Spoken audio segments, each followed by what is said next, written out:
बिस्मिल्लाहिर्रहमानिर्रहीम। अस्सलाम वालेकुम व्यूअर्स, उम्मीद है आप सब खैरियत से होंगे। व्यूअर्स, आज हम एफएससी आईसीएस पार्ट 1 का जो मैथ है उसका जो चैप्टर 2 हमने स्टार्ट किया हुआ है उसकी एक्सरसाइज 2.3 को लेके चलेंगे। तो व्यूअर्स, हमने इससे पहले जो एक्सरसाइज 2.1 और 2.2 में सीखा वो था हमारे पास सेट्स। उनको हमने देखा कि उनकी टाइप्स क्या हैं। फिर हमने उन सेट्स के ऊपर जो है हमने देखा कि वेन डायग्राम्स किस तरह से काम करती हैं, और फिर हमने उनके रिलेटेड क्वेश्चंस किए एक्सरसाइज 1.1 और 1.2 के। तो ये आज हम देखने जा रहे हैं कि सेट्स के ऊपर जो है वो ऑपरेशंस कैसे ऑपरेट होते हैं और वो कौन कौन से हैं। तो व्यूअर्स, जैसे आप लोग 9th-10th में पढ़ चुके हैं, तो सेट्स के ऊपर जो बेसिकली ऑपरेशन जो है वो ऑपरेट होते हैं, वो यूनियन है, वो इंटरसेक्शन है, वो सब्ट्रैक्शन है। हमने पिछली एक्सरसाइज में भी देखा। लेकिन यहाँ पे इनफैक्ट हमारा काम होगा कि प्रॉपर्टीज़ जो हैं वो सेट्स के अंदर कौन कौन सी जो हैं वो फुलफ़िल होती हैं और कौन कौन सी प्रॉपर्टीज़ फुलफ़िल नहीं होती। ये बिल्कुल ऐसे ही होगा जैसे आपने रियल नंबर्स पढ़े। रियल नंबर्स के ऊपर फिर आपने देखा कौन कौन सी प्रॉपर्टीज़ फुलफ़िल होती हैं और कौन कौन सी नहीं होती हैं।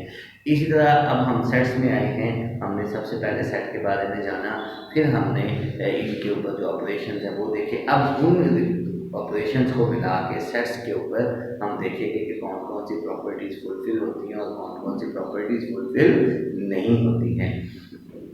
तो व्यूअर्स, हम डायरेक्ट जो है वो प्रॉपर्टीज़ पे चलते हैं, ठीक है। विदाउट वेस्टिंग एनी टाइम हम जो है वो सिर्फ प्रॉपर्टीज़ ही देखेंगे, सही। उन्हीं में जाके हमारे पास ऑपरेशन जो हैं वो भी क्लियर हो जाएंगे। सो सबसे पहली जो हमारी प्रॉपर्टी है that is commutative property. Properties of union and intersection.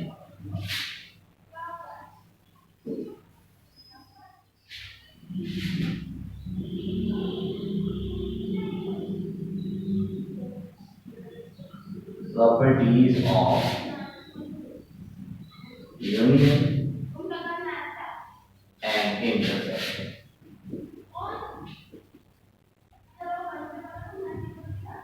Union और इंटरसेक्शन की हमें प्रॉपर्टीज चाहिए, ठीक है। तो सबसे पहले हमारे पास है कम्यूटेटिव प्रॉपर्टी, ठीक है। ये हमने रियल नंबर में पढ़ी, ठीक है, कम्यूटेटिव प्रॉपर्टी, ठीक। अच्छा, ऑफ यहाँ पे हम लिख लेते हैं, इनफैक्ट ऐसा करते हैं कि यहाँ पे हम बना देते हैं, ठीक है। ये प्रॉपर्टी यहाँ पे हम यूनियन लिख लेते हैं, ठीक है। यूनियन, और यहाँ पे हम लिख लेते हैं इंटरसेक्शन, ठीक है। इंटरसेक्शन, ठीक हो गया। ये सबसे पहले कम्यूटेटिव प्रॉपर्टी ऑफ यूनियन क्या है? A union B is equal to B union A. यहाँ पे हम लिख लेते हैं नेम ऑफ द प्रॉपर्टी, ठीक है। चलिए आपका कॉलम बन गया नेम ऑफ प्रॉपर्टी, ठीक है। ये हमारे पास है यूनियन की, और ये हमारे पास किसकी है? इंटरसेक्शन। तो ये वो क्या होगी फिर? A intersection B is equal to B intersection A, ठीक। तो आपने एडिशन और मल्टीप्लिकेशन में आपने कम्यूटेटिव प्रॉपर्टी पढ़ी हुई है रियल नंबर्स की, तो वही है। यहाँ पे सिर्फ यूनियन का साइन आ गया और इंटरसेक्शन का साइन आ गया, ठीक है। ये कम्यूटेटिव प्रॉपर्टी होगी। उसके बाद हमारे पास है एसोसिएटिव प्रॉपर्टी। एसोसिएटिव प्रॉपर्टी, तो व्यूअर्स, एसोसिएटिव प्रॉपर्टी यूनियन की क्या है? A union B union C is equal to A union B union C, ठीक। और यहाँ पे A intersection B intersection C is equal to A intersection B intersection C. अब meaning क्या है भला इनका? इसका मीनिंग ये है कि आप अगर ए को पहले और बी को बाद में रख के यूनियन लोगे, और अगर आप उनकी जगह चेंज करके लोगे तो there will be no change, और यहाँ पे भी अगर आप बी और सी का यूनियन पहले लोगे बाद में ए का यूनियन लोगे, या फिर पहले ए और बी का यूनियन ले लें बाद में ले लें सी का, तो आंसर चेंज नहीं होगा। ठीक, यही हमारे पास इंटरसेक्शन है। ठीक हो गया। उसके बाद हमारे पास है यूनियन और इंटरसेक्शन दोनों। ठीक, तो वो distributive properties. Number 3 distributive property.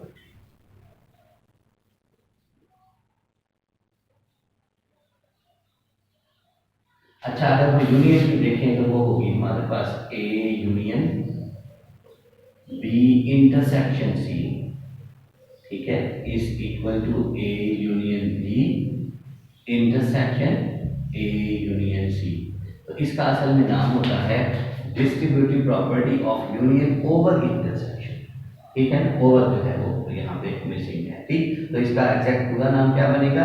Distributive property of union over intersection. ठीक, अच्छा, और ये क्या होगी फिर?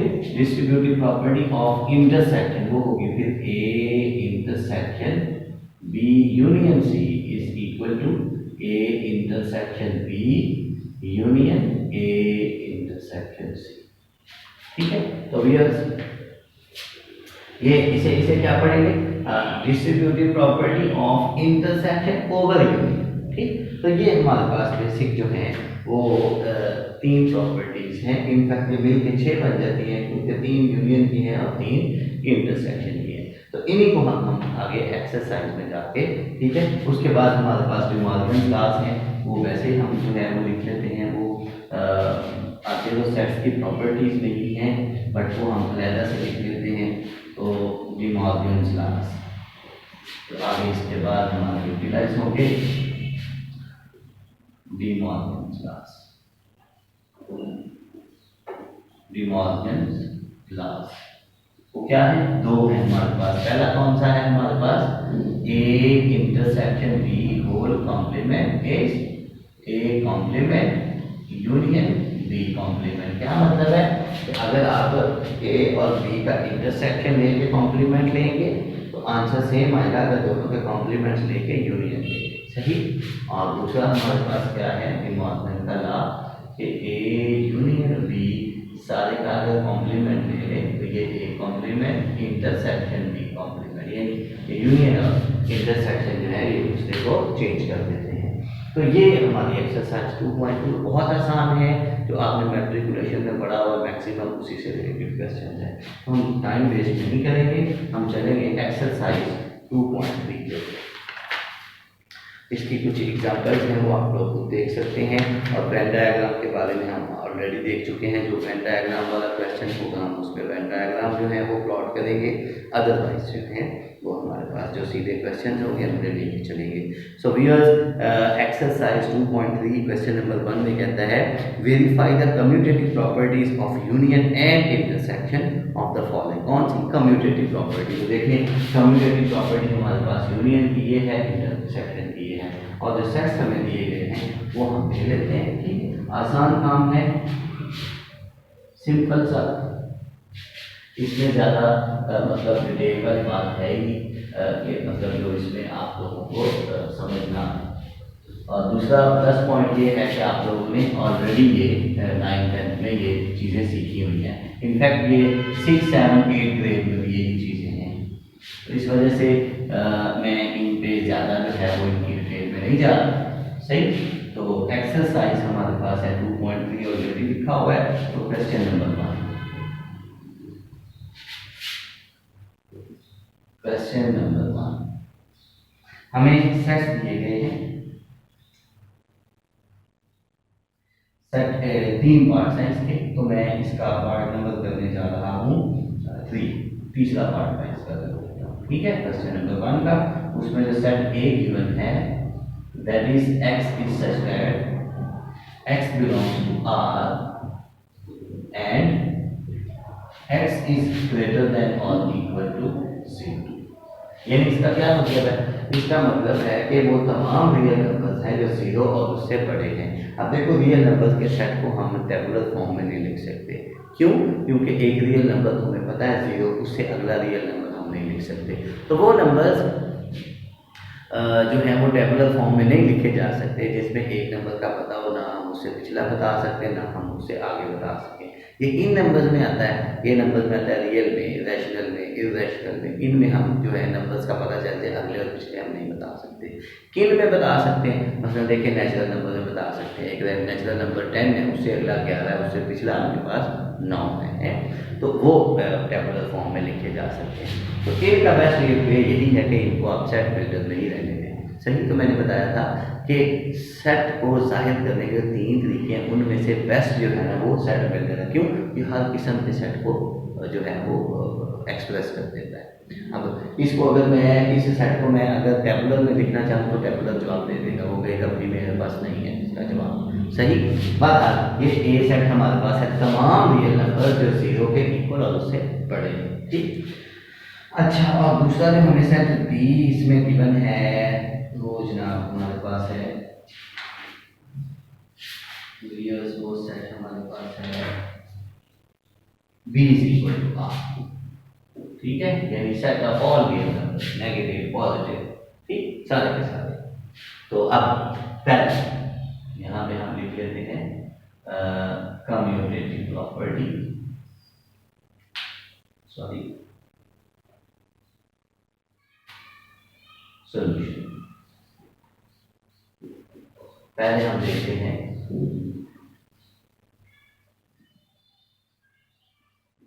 Commutative property of union. ठीक है, वो क्या है? A union B is equal to B union A. तो हम सब इसकी हम पहले लेफ्ट हैंड साइड ले लेते हैं। तो लेफ्ट हैंड साइड हमारे पास है ए यूनियन बी। ठीक है, तो ए की हमारे पास देखिए वैल्यू क्या है बता, x is such that x belongs to r and x is greater than और इक्वल टू 0, ये a की वैल्यू। आगे यूनियन b की वैल्यू हमारे पास है b की वैल्यू हमारे पास है r। तमाम सब देखो ये रियल नंबर्स हैं, ये इसका सबसेट है। ठीक, तमाम के तमाम जो सेट्स हैं वो सारे के सारे रियल नंबर्स के सबसेट्स हैं। तो इसका मतलब फिर यूनियन में तो बड़ा सेट आता है। पिछली एक्सरसाइज 2.2 और 2.1 आप डिटेल में देख सकते हैं, तो उसके लेक्चर तो ये आ जाएगा। तो लेफ्ट हैंड साइड का आंसर जो है वो आ गया। ठीक, तो फिर अब हम राइट हैंड साइड ले लेते हैं। राइट हैंड साइड हमारे पास है बी यूनियन ए। तो बी देखिए हमारे पास क्या है बता, बी हमारे पास है आर यूनियन ए, हमारे पास है x is such that x belongs to r and x is greater than और इक्वल टू 0। ठीक, अब यूनियन ये फिर बड़ा सेट है। ठीक, तो यही वाला आ जाएगा फिर r। सही है, तो अब लेफ्ट हैंड साइड का आंसर भी वही है, राइट हैंड साइड का आंसर भी वही है। So left hand side is equal to right hand side. अगर लेफ्ट हैंड साइड और राइट हैंड साइड इक्वल है, इसका मतलब है कम्यूटेटिव प्रॉपर्टी होल्ड होगी विद रिस्पेक्ट टू यूनियन। ठीक, और इसी तरह हमारे पास है कम्यूटेटिव प्रॉपर्टी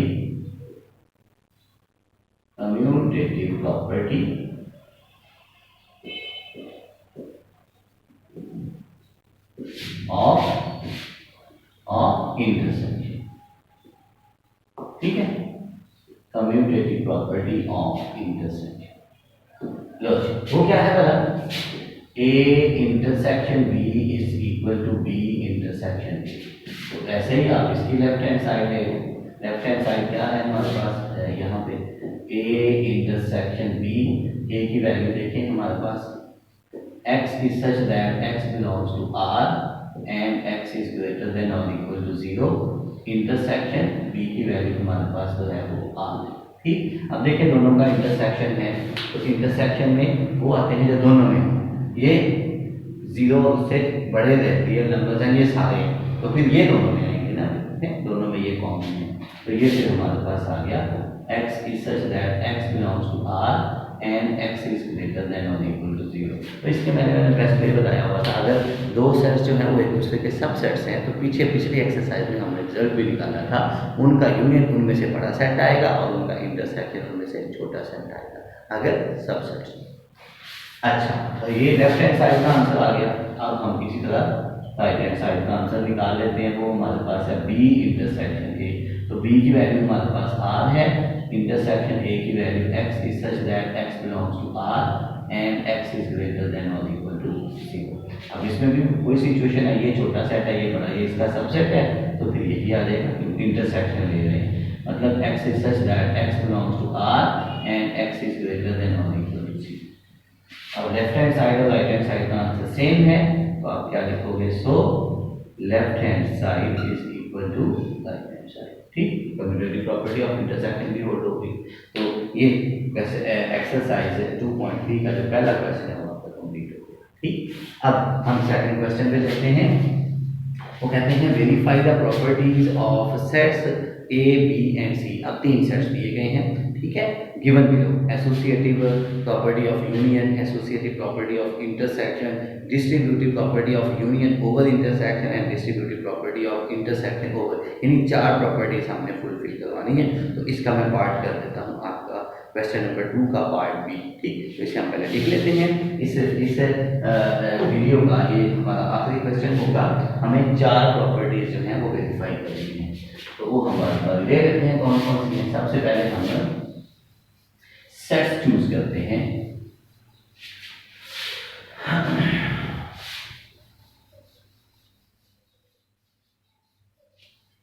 सेट्स हम चूज करते हैं।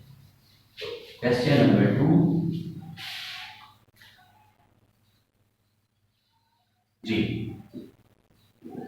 क्वेश्चन नंबर 2 और इसका पार्ट नंबर बी 2 मैंने ले लिया। ठीक, इसमें मेरे पास जो सेट्स हैं वो A is equal to part B मैं लेगा। ठीक है, A is equal to 5, 5 is empty. ठीक है, बी इज इक्वल टू, ये सिंगलटन सेट है जिसमें 0 एलिमेंट है, और सी इज इक्वल टू 0, 1 और 2। ये हमारे पास क्वेश्चन है ये, जिसमें हमें तीन सेट्स दिए गए हैं और जो हमसे पूछा जा रहा है वो पहला है associative property of union. Associative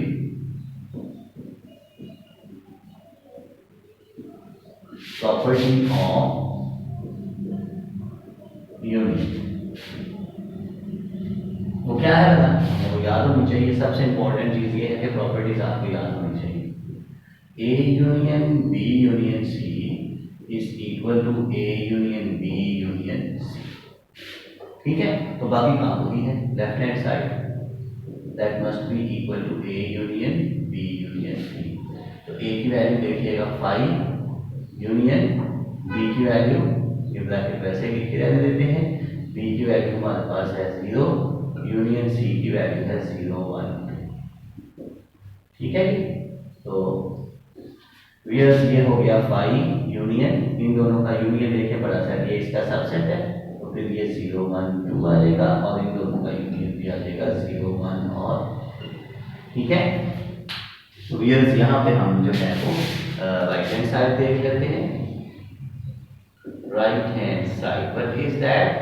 A union B union C. तो वैल्यूज पुट करिएगा, ये ब्रैकेट वैसे ही, ए हमारे पास 5 है, यूनियन बी हमारे पास 0 है, ये ब्रैकेट क्लोज, और यूनियन सी की वैल्यू 0, 1 और 2। अब ये ब्रैकेट के अंदर है, तो ये 5 का यूनियन इसके साथ लेंगे तो ये 0 आ जाएगा, यूनियन 0, 1 और 2। ठीक है, ये बच्चों वाले क्वेश्चन है, छोटे छोटे आसान आसान, तो ये 0, 1, 2 आ गया। ठीक है, तो देखिए लेफ्ट हैंड साइड का आंसर राइट हैंड साइड का आंसर सेम है, तो फिर आप क्या कहोगे? So left hand side is equal to right hand side, ये सही होगा।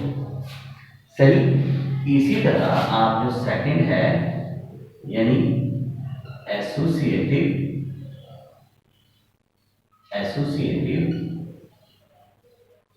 प्रॉपर्टी ऑफ इंटरसेक्शन, ये आप कर सकते हैं। ठीक है, प्रॉपर्टी में लिख देता हूं, बाकी आप कर लीजिएगा। वो है क्या? A intersection B intersection C is equal to A intersection B intersection.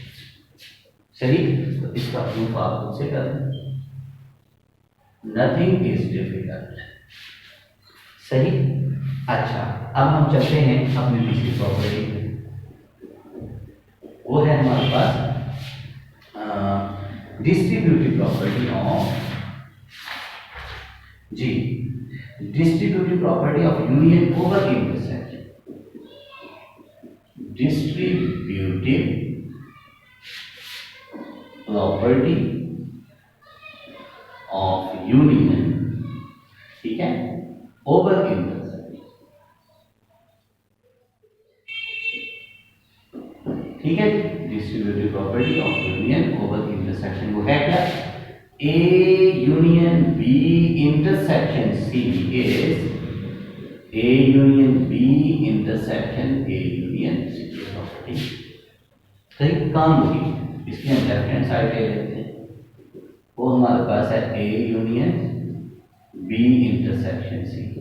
तो ए की वैल्यू हमारे पास देखिए 5 यूनियन ब्रैकेट वैसे ही, बी की वैल्यू हमारे पास 0, इंटरसेक्शन सी की वैल्यू 0 1 2, ठीक है व्यूअर्स। तो ये इन दोनों का इंटरसेक्शन देखें, इंटरसेक्शन में एक दूसरे के सबसेट्स हैं, तो छोटे वाला सेट आएगा यानी ये। अब इन दोनों का यूनियन हमारे पास आ जाएगा 0, ठीक, क्योंकि ये बड़ा सेट है। फिर लेफ्ट हैंड साइड का आंसर आ गया, अब बारी है राइट हैंड साइड की। राइट हैंड साइड है A union B intersection A union C. ये ब्रैकेट वैसे ही, ए की वैल्यू 5, ठीक है व्यूअर्स, ए की वैल्यू हमारे पास 5 है यूनियन, बी की वैल्यू हमारे पास है 0, ठीक है। ये इंटरसेक्शन वैसे का वैसा, ए की वैल्यू 5 यूनियन, सी की वैल्यू 0 1 और, ठीक है। अब ये ब्रैकेट के अंदर इसको सॉल्व करते हैं, तो ये हमारे पास आ जाएगा 0, इंटरसेक्शन वैसे का वैसा, इन दोनों का यूनियन देखिए आ जाएगा 0 1 और 2। अब इन दोनों का इंटरसेक्शन, दोनों में कॉमन 0 है, तो देखिए व्यूअर्स जो लेफ्ट हैंड साइड का आंसर होगी राइट हैंड साइड का आंसर, ठीक है। So left hand side is equal to right hand side, ठीक। तो व्यूअर्स जो हमारे पास चौथा उसने पूछा है हमसे, वो उसने पूछा है कि डिस्ट्रीब्यूटिव प्रॉपर्टी, बल्कि वहां मैं लिख देता हूँ, फिर आप इसे कर लीजिएगा, ठीक है। यहाँ से इरेज करके यहाँ आपको कर देता हूँ।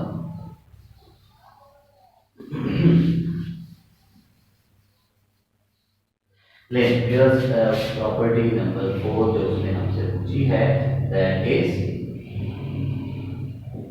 distributive property of intersection